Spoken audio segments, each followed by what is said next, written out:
जब तक अनुकूलताएं रहती हैं तब तक व्यक्ति कुछ भी कहता है वह महत्वशाली नहीं होता। महत्वशाली वह होता है जब विपरीत परिस्थितियों में वह छोड़े ना।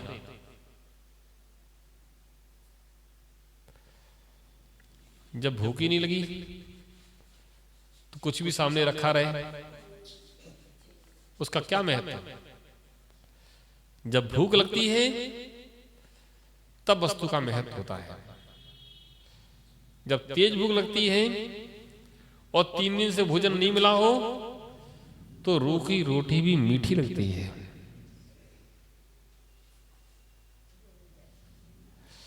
धर्म के प्रति श्रद्धा वही कहलाती है जब विपरीत परिस्थितियां सामने खड़ी हों, कोई रास्ता नहीं दिख रहा हो, तब भी कोई धर्म को ना छोड़े।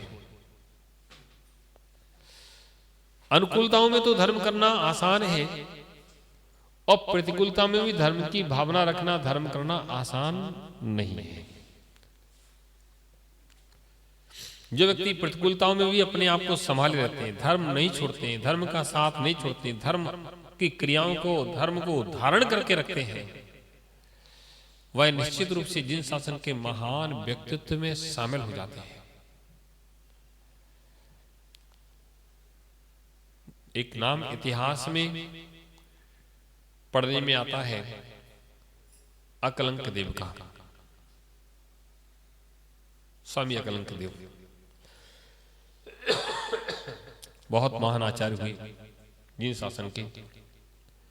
इन्होंने जिन शासन के विषय में ही सोचा,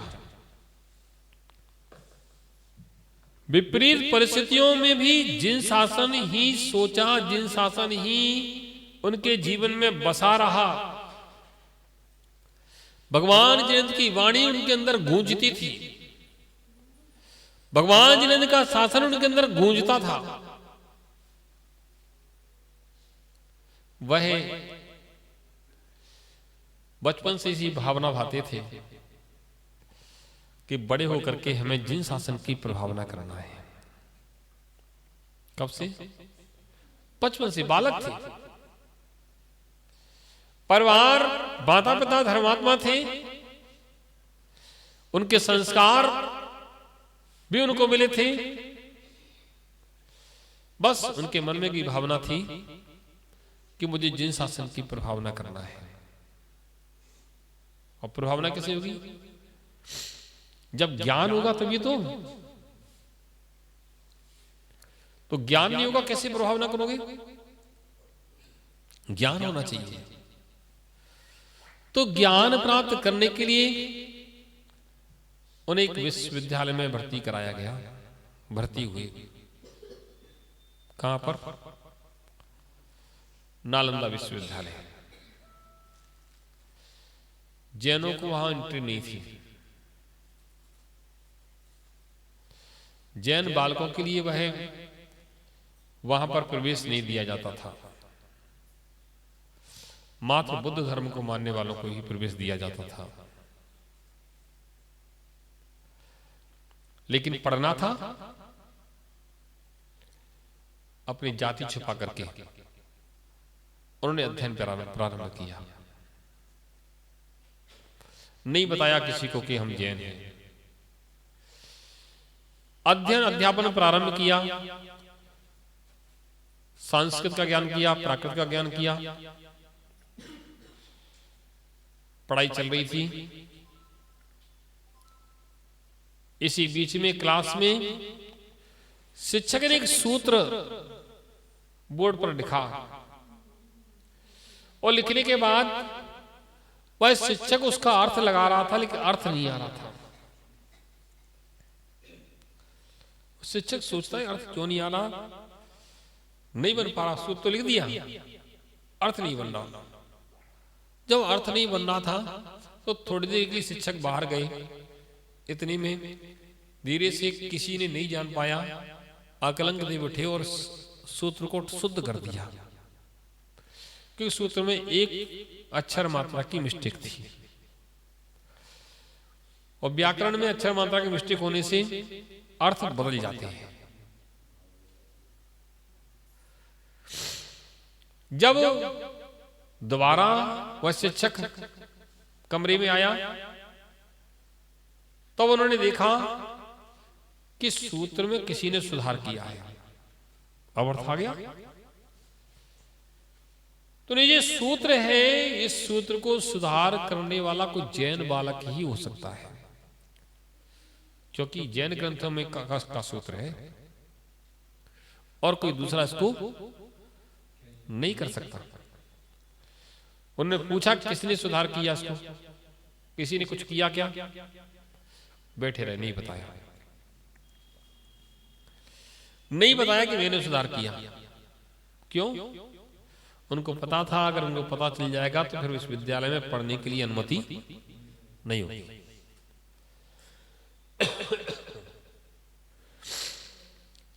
बैठे रहे। ये जब सूचना प्रिंसिपल तक पहुंची, उन्होंने पूछा, सारे विद्यालय के बच्चों से पूछा, किसी ने नहीं कहा कि मैंने सुधारा। कोई कैसे कहेगा? क्यों किसी ने सुधारा ही नहीं था। सुधारने वाला तो एक ही था। जब कैसे भी पता नहीं चला तो जो कमेटी थी उनकी विद्यालय की, उन्होंने कहा निश्चित रूप से कोई यहां जैन बालक पढ़ता है लेकिन अपने आप को छुपा रहा है, उसका पता तो लगाना बहुत जरूरी है।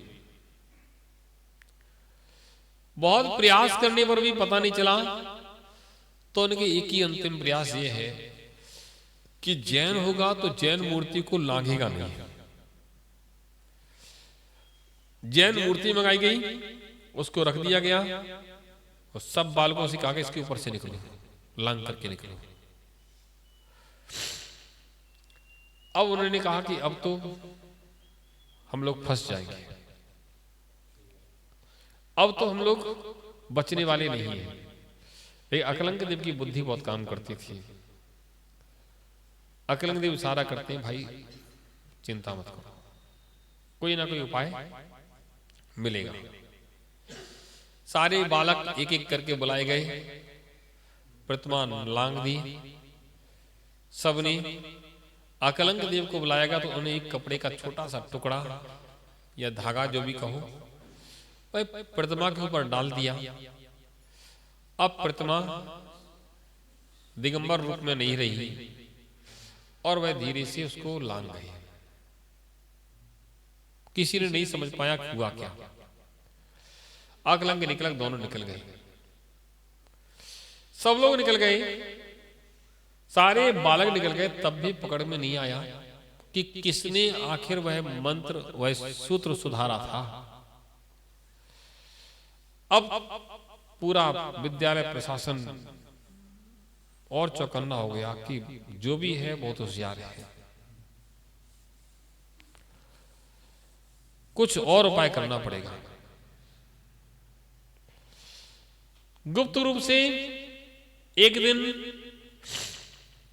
सारे बालक रात्रि के समय सो रहे थे। जहां बालकों के सोने का स्थान था वहां कांसे के बहुत बर्तनों का स्टोर बना दिया गया, रख दिया गया, किसी को बिना बताए। और रात्रि के समय अर्धरात्रि में जब सारे बालक गहरी निद्रा में थे, चारों तरफ पहरा देने के लिए लोगों को लगा दिया गया कि कौन बालक अपने मुख से क्या बोलता है, इस बात को सुनना है मात्र। और रात के समय वो बर्तनों का ढेर एक साथ गिराया गया। जब एक साथ ढेर गिरा तो सारे बालक घबरा गए और घबरा करके अपने अपने भगवान का स्मरण करने लगे। सभी बोलने लगे बुद्धम शरणम गच्छामि, बुद्धम शरणम गच्छामि। अकलंक देव थे, निकलंक देव थे, बोले नमो अरिहंताणम, नमो सिद्धाणम, नमो आयरियाणम, नमो वज्जायणम, नमो लोई शब्द साहुरम। बस ये दो शब्द उनके मुख से निकले। वहां पहले से ही जो गुप्तचर लगे थे उन्होंने सुन लिया और उनको पकड़ लिया और बड़े प्रधान के पास ले जाया गया। प्रधान के पास ले गए, उन प्रधान ने कहा इसको जेल के अंदर डाल दो। अंदर डाल दिया गया और कहा गया बस रात्रि थोड़ी और बीतने दो, उसके बाद दोनों को खत्म कर देना, इनको जिंदा नहीं बचना चाहिए। अब वह अकलंक निकलंक सोचते हैं कि अब क्या होगा। निकलंक कहते हैं भैया हमें अपने जीवन की परवाह नहीं, बस इतनी सी चिंता है कि हमने जो लक्ष्य बनाया था कि जिन शासन की प्रभावना करेंगे, जिन शासन को प्रकाशित करेंगे, वह अब हमसे कैसे होगा, वह हम नहीं कर पाए। अकलंक कहते हैं चिंता मत करो, अवसर मिलेगा, कोई ना कोई अगर हमारे हाथ से होना है तो कोई ना कोई रास्ता निकलेगा।